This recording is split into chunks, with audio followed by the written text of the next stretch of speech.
नमस्कार दोस्तों, आज हम अध्याय 2 प्रवासन, प्रकार, कारण और परिणाम के भाग 2 की चर्चा करेंगे।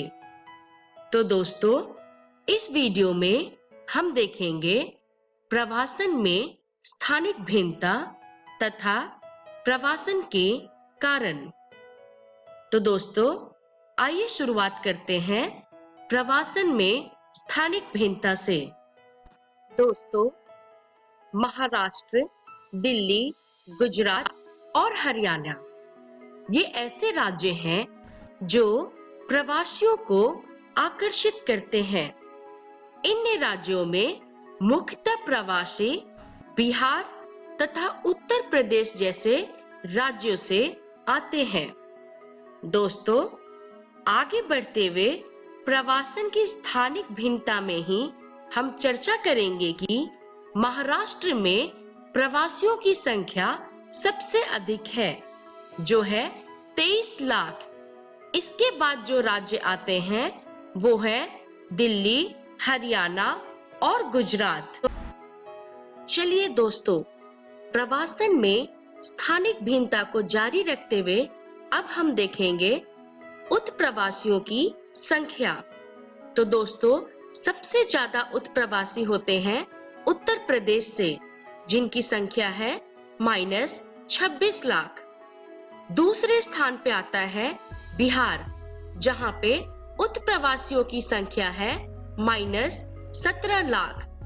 दोस्तों, अगर हम बात करें नगरीय समूहन की, तो नगरीय समूहों में से बृहद मुंबई में सबसे अधिक प्रवासी आए। मित्रों, इसकी मुख्य वजह है राज्य के आकार, जिसमें ये नगरीय समूहन स्थित हैं। हुए चर्चा करेंगे प्रवासन के कारण की। दोस्तों, जैसा कि हम जानते हैं, हर इंसान भावुक रूप से अपने निवास स्थान से जुड़ा हुआ रहता है। फिर भी इंसान अर्थात लोग एक स्थान से दूसरे स्थान पर प्रवास करते हैं। इनके प्रवास करने के बहुत से कारण हो सकते हैं, परंतु हम इन्हें मुख्यतः 2 कारणों के अंतर्गत विभाजित कर सकते हैं। पहला कारक है अपकर्ष कारक अर्थात पुल फैक्टर, और दूसरा कारक है प्रतिकर्ष कारक अर्थात पुश फैक्टर। मित्रों, अब हम देखेंगे कि अपकर्ष कारक क्या होते हैं। वे वो कारक हैं जो कि लोगों को अपने स्थानों पे आने के लिए आकर्षित करते हैं, और प्रतिकर्ष कारक वो कारक होते हैं जो कि लोगों को अपने निवास स्थान या उद्गम स्थान को छुड़वाने में विवश करते हैं। आइए दोस्तों, अब हम इन दोनों कारकों को थोड़ा और अच्छे से समझने की कोशिश करें। शुरुआत करते हैं हम पुल फैक्टर से अर्थात अपकर्ष कारक से। दोस्तों, बहुत सारे लोग अर्थात अधिक जनसंख्या में लोग ग्रामीण से नगर में प्रवास करते हैं। इसकी मुख्य वजह हो सकती है बेहतर अवसर, नियमित काम की उपलब्धता, अपेक्षाकृत अत्यधिक वेतन, बेहतर शिक्षा, बेहतर एवं आधुनिक स्वास्थ्य सेवाओं की उपलब्धता तथा मनोरंजन के साधन। दोस्तों, दूसरी तरफ जब हम बात करते हैं पुश फैक्टर अर्थात प्रतिकर्ष कारक की, तो हम देखते हैं कि भारत में लोग ग्रामीण से शहरों की ओर निम्नलिखित कारणों के कारण प्रवास करते हैं।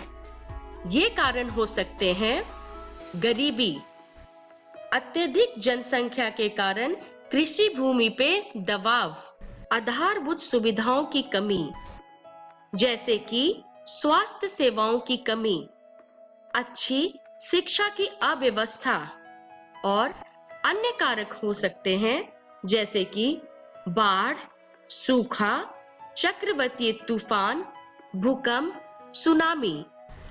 इन प्राकृतिक आपदाओं के अलावा युद्ध तथा स्थानीय संघर्ष भी लोगों को एक जगह से दूसरे जगह पे प्रवास करने के लिए विवश करता है।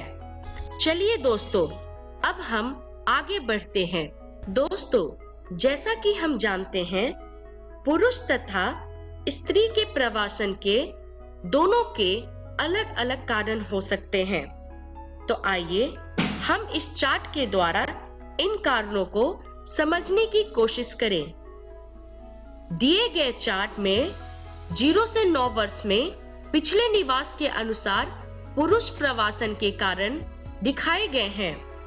मित्रों, इस चार्ट की जब हम अवलोकन करें तो हमें पाया जाता है पुरुषों के लिए प्रवासन का सबसे मुख्य वजह है काम और रोजगार, जिसका प्रतिशत है 38%।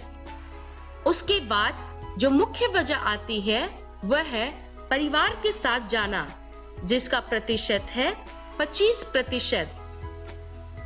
क्रमशः इसके बाद जन्म के साथ जाना अर्थात जन्म के साथ प्रवास का प्रतिशत है 10%। दोस्तों, शिक्षा के कारण पुरुषों की प्रवास की प्रतिशत है 6%।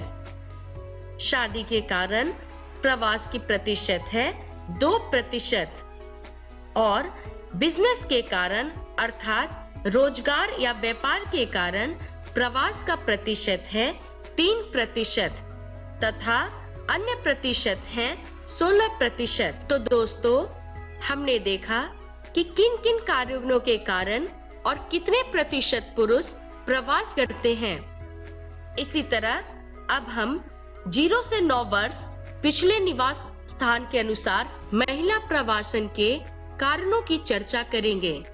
तो दोस्तों, इस पाई चार्ट को ध्यान से देखिए।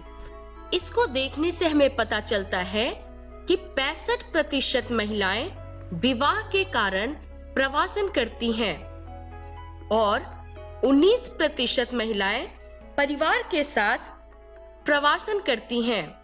दोस्तों, शिक्षा की वजह से 7% महिलाएं प्रवासन करती हैं, जबकि 5% महिलाएं जन्म से प्रवासन करती हैं।